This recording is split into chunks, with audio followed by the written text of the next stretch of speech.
I was like, yeah, it's a good thing I had something under my shorts. That was funny.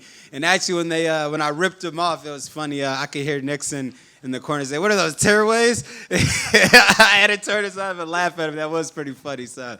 You never know what's going to happen in an MMA fight.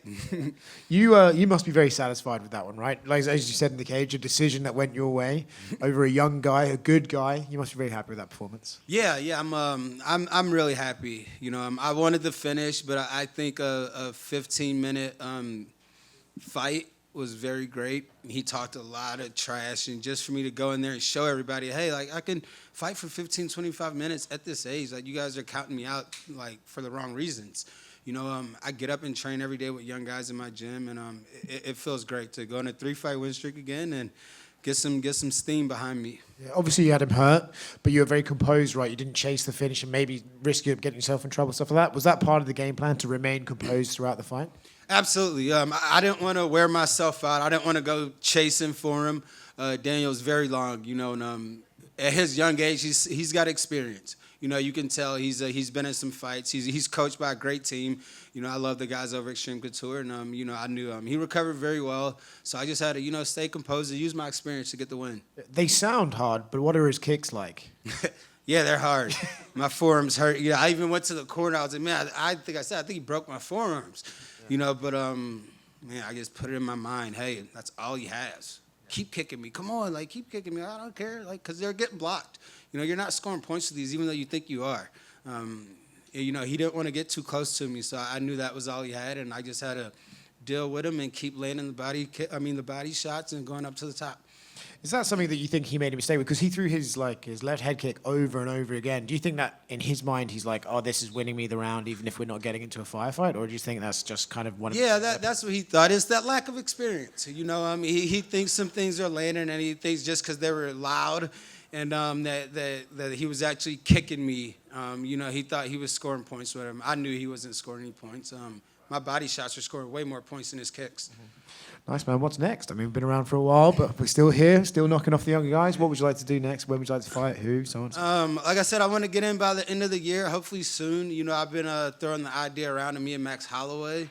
He's one of the best fighters that's ever came across the division. And I've told everybody from the day one in this organization, I want to fight the best of the best. And Max Holloway's one of the best. If he retains the BMF belt, that'll be a fun 5-round fight for me and him to do. Michael, so you got the knockdown, which brings you to 13 now total in UFC lightweight competition, tied for the most all-time with Melvin Gillard, who his last UFC fight was 12 years ago against you. It was me, right? So a little piece of irony there, but I mean, to the history of this division, the hitters that have been there, to be able to say no one has landed more knockdowns in fights than you have, how does that feel? Yeah. It feels good. It makes me feel like I'm doing something right, and it definitely makes me like, hey, maybe I do hit it a little harder than I thought I did. Or maybe it's the speed, but it's incredible, man. Me and my team have done such a great job. These guys, they haven't given up on me, even at some times where I might have almost given up on myself. I just need to take a deep breath and say, hey, we've been in this for so long. Just settle down and just fight. Just be you. And, that's what it is. So it's great to be at the top of the record books. I'm going to keep climbing and keep getting more records. If Max Holloway wins tonight, I assume it'll be in his mind title fights. He'll be wanting to fight someone top 2 or 3. Absolutely. If he loses, I think that could potentially be more realistic. But if he does win, is there another name that excites you in that top 10 or 15? No other names stick out. I just want to, keep improving, keep getting better. I really appreciate the UFC giving me these opportunities. That's all I need. I tell my guys, all I need is an opportunity. Just get me in there, just give me a chance, and I'll show you guys. Michael, over here. A little bit off topic, but you did fight Tony Ferguson back in 2012. You handed him a loss. He's currently on a losing skid right now, and he's set to box Salt Poppy influencer. I guess, what do you make of him still fighting now, and are you rooting for him at this stage of his career? Absolutely. I'll always root for Tony Ferguson, man. Once you shared, 15 minutes in a cage, you kind of have that bond between these guys.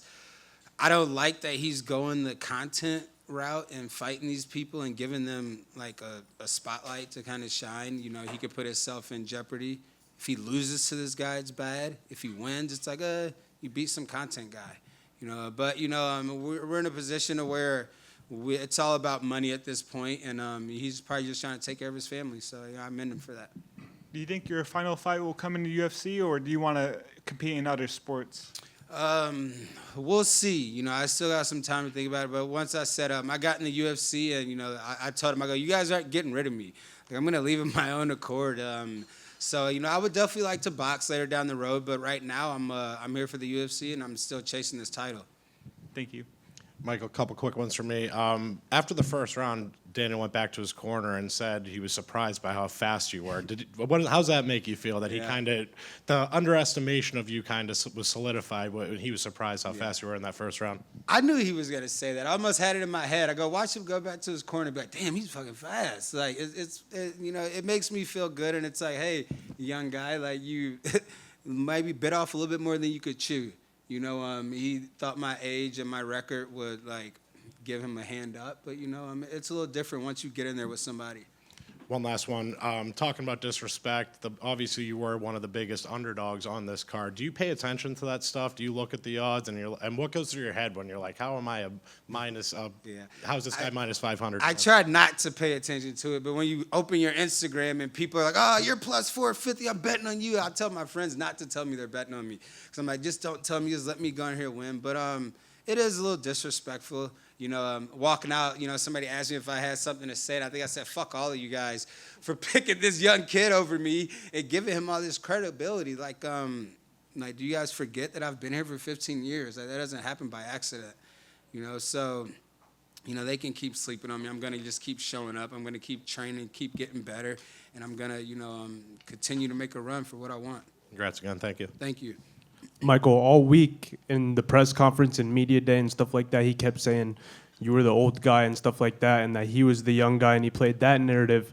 And I know for a fighter, you got a lot of things in your mind at that moment, but something like that, so little, it's got to eat at you at least a little bit, man. To get the victory and to really put it to bed like that, how good does it feel for you? Yeah, it feels great to get that win, especially a decision win, you know, over a tough kid like Daniel. It didn't really eat at me that he says I'm old. You know, the guys in my gym make fun of me all the time for being 40. And I'm like, no, I'm 39, all right? Like, get it right. Like, I'm not 40 yet. But it's just a way of life. I feel like I'm getting better. I'm in my prime. You know, some guys peak at certain ages. You know, this could be my peak or leading up to it. Thank you. Thank you. Michael over here. Congratulations on the victory. I know you proudly represent St. Louis. What's the biggest inspiration from where you grew up, and how does that help you in your fighting career? Yeah. I always say my mother, you know, hands down, ever since the very beginning. You know, I don't know, you guys, everybody knows I lost my father at a young age from a heart attack. I think I was like 8 or 9, and just seeing her strength and how much she sacrificed for me and my siblings and my nieces and nephews, it's just incredible. She did it all by herself. We never saw weakness in her. You know, she always made sure that we were okay, like no matter what she had to do. And it was just a consistency of always being there and that, like, never quit. And it's just like, hey, like, this is something we got to do. Like, there's no reason to quit. Like, you know, like, once you quit, it's over. You know, you might as well just, like, go walk away, you know. So as long as I'm in it and staying in it, we're going to get it done. Congratulations. Thank you.